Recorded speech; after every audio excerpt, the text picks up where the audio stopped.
السلام علیکم ورحمۃ اللہ وبرکاتہ۔ جیسا کہ آپ سب دیکھ رہے ہیں، یہ نالان پاک محمد صلی اللہ علیہ وآلہ وسلم کی ہیں، اور ماشاء اللہ، الحمدللہ، سبحان اللہ، جزاک اللہ، یہ کتنی خوبصورت ہیں، اور ان کی فضیلت بیان کرنے کے لیے ہمارے پاس الفاظ نہیں ہیں، ہمارے پاس لفظ نہیں ہیں کہ ہم ان کی فضیلت کے بارے میں کچھ کہہ سکیں۔ واقعاً یہ بہت ہی معتبر ہیں اور بہت ہی بافضیلت اور بہت ہی باعظمت ہیں، کیونکہ یہ نال وہ نال ہیں جو ہم جیسے عام بندوں کی نہیں ہوا کرتی، بلکہ یہ خدا بند عالم کے محبوب ترین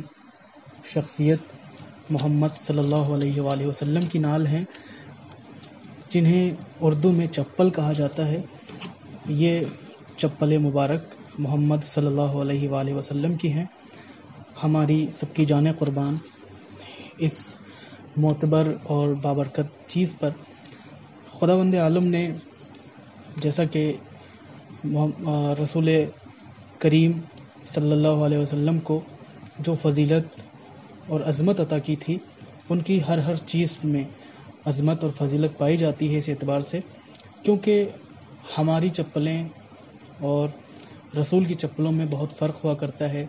جب ہماری چپلیں اور رسول کی چپلیں ایک جیسی نہیں ہو سکتی، تو ہم اور رسول ایک جیسے کیسے ہو سکتے ہیں؟ ظاہر ہے کہ رسول کی چپلیں تمام انبیاء سے بھی افضل تھی۔